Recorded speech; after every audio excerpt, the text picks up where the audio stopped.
Hi, welcome back to my YouTube channel. Today I will be reviewing a few stances that will make your punches and kicks more effective. So I will start with some punching or boxing stance. So this will be, I'll just move back so you can see my feet. So this will be the main stance for punching. So you want your feet to be about a shoulder width apart or so. Feel comfortable standing like this. Take one leg back, about the same, about one shoulder width apart, so you're comfortable, okay? And this will give you your best stance for punching, and I'll show you why. So from here, I can throw jab, cross. Yes, I can throw pretty much all my punches. Yes, I can punch. I can throw uppercut. Yes, I can throw hooks. Yes, I can throw any punch from this position. I'll turn to the side so you can see. Again, I start here. I move my feet back. Okay, if you notice that my heel are slightly off the floor, that will give me a better movement than if my toes are pointed to the side. Okay, and yes, can I move like that? Yes, I can move like that, but that's not the best way to move. As we know, we walk with our knee going forward. So I just go on the ball of my foot, and that will give me a better movement coming forward. Yes, and again, from this stance, I can slip, right? I can slip to my left. Yes, I can slip, so I can get out of the way either side. Also, from this stance, I can also bob and weave. Yeah. Yes, I can bob and weave from this stance. So pretty much I can throw all my punches with a lot of force, because my body is in the right position to maximize my potential. Okay, my mass moving forward.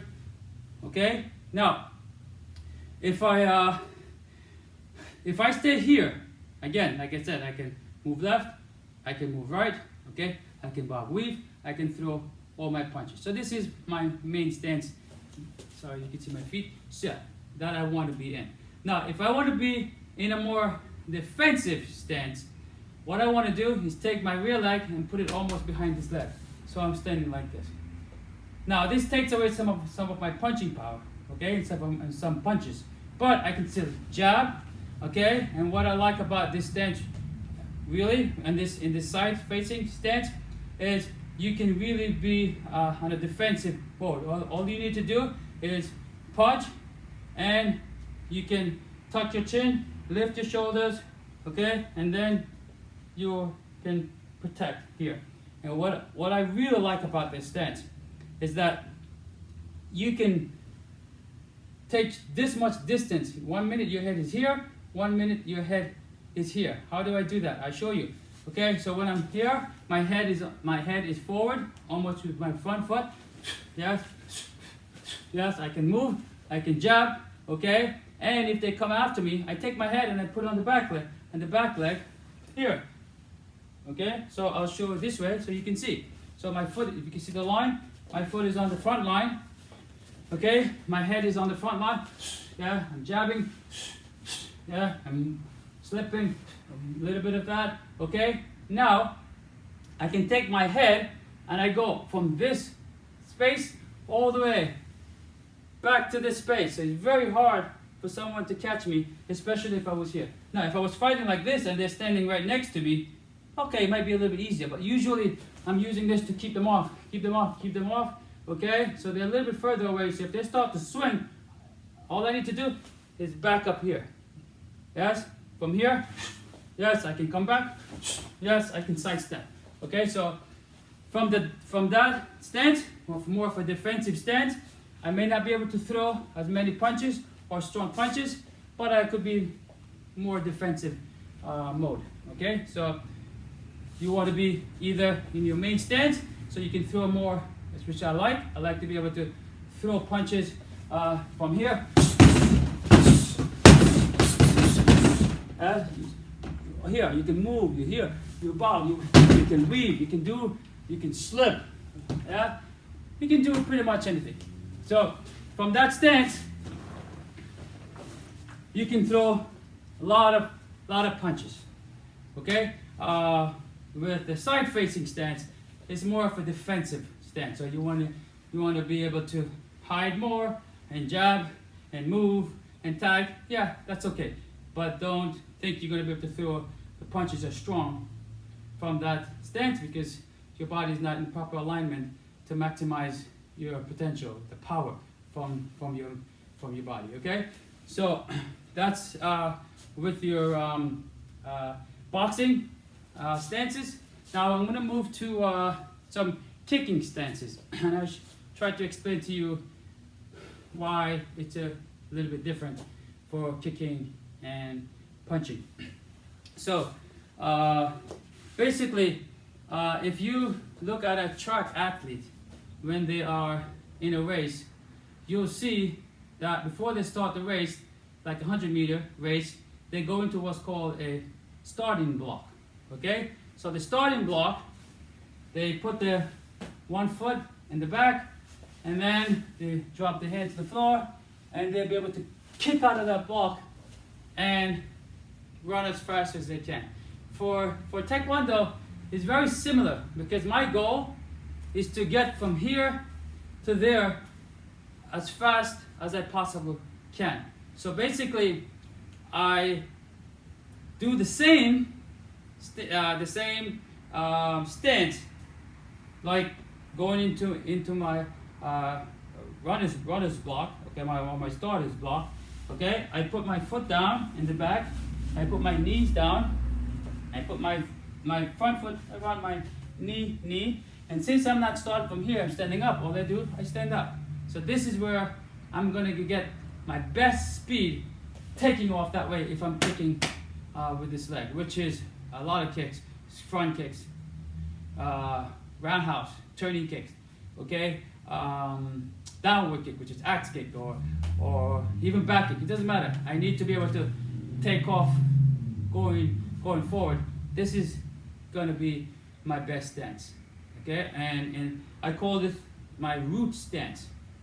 Root stance, which is same as the main stance that you should be in when you're kicking. Okay, so now if I move my feet a little closer, could I kick from here? Yes, but I would not have the trajectory or the force to take off as fast from here. So I don't want my feet to be this close if I'm going to kick with the rear leg. Also, I don't want my foot to be back here. Now, can I kick the target from back here? Yes. I can kick the target from back there. Okay? But the idea is, I probably, if it's too far, I won't get the same force going forward because my legs are too far apart. Now, if I bring it in a little bit, I may be able to still get the same force. But the problem is, and this is what I see with a lot of fighters, when they're kicking, their legs are too far. So what it does is, it gives my opponent ample time to get ready for my kick. Why? Because if you look where my feet on the floor, where my back foot is, okay, it's about maybe a foot behind where I should be. So it's going to take more time to travel from here to point A to point B. The distance I have to travel will give my opponent some signals to get ready to counter, yes, or intercept my kick somehow. Okay, so what I don't want it too far because it gives my opponent too much time to see the kick coming. Yes, so what I want to do, I want to bring it up. So now it's a little bit closer. Yes, my knees are slightly bent, like I'm going to take off forward, like I'm going to run like a sprinter, and I'll still get the same kick. Yes, so it's very fast. It's very hard. It's very hard to intercept that kick because it's so short, coming from such a short place. So it's really, really, really fast. So this is why it's important not to have your feet too close or too wide. Okay? So if you get that stance, get in your block, starting block, you stand up. This will give you your main stance, or what I call your root stance. So Why I say this is your root stance, because whenever you're doing a technique, a kick, you always want to get back to this stance. This is why you see a lot of people sometimes when they kick, they're kicking slow. They'll kick, yes, and they do 4 or 5 moves with their moving their feet around before they kick. No, this is that's a problem. It takes too long to kick. So I'll show you how I'm able to get back into my root stance or my main stance quickly. So you have to practice this, getting your feet back down to the floor after you kick as fast as you possibly can. The faster you can get your foot from kicking back to the floor, the faster you'll be able to kick. The faster you're able to get your foot back to the floor in a proper stance, so you don't have to adjust, okay, like stepping forward, okay, that's telegraphing. I'm showing my opponent I'm going to kick, or I have to step to kick, okay, that's going to telegraph and show my opponent and slow my movement down, okay. So when I kick, basically this is what I want to do. I want to kick, I'm ready, I'm here, see, I drop into my stance, I'm ready, I'm ready, I'm ready to kick or punch, whatever I want. So you have to drop into your root stance. You have to drop into the main stance. Doesn't matter what you're doing. If you're doing back kick, I'm here. As you get, as soon as I drop into my root stance. So it's very, very important that you try your best to recover in your root stance, in your main stance for kicking, or else you're going to be slow. Okay?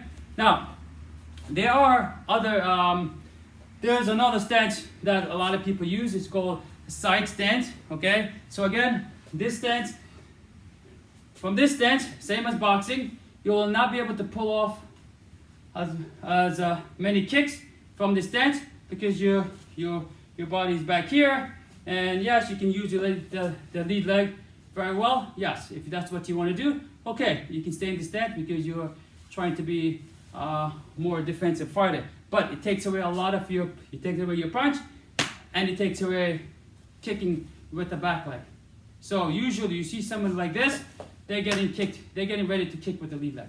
So whenever you see someone in the side facing, that's what they're basically trying to do.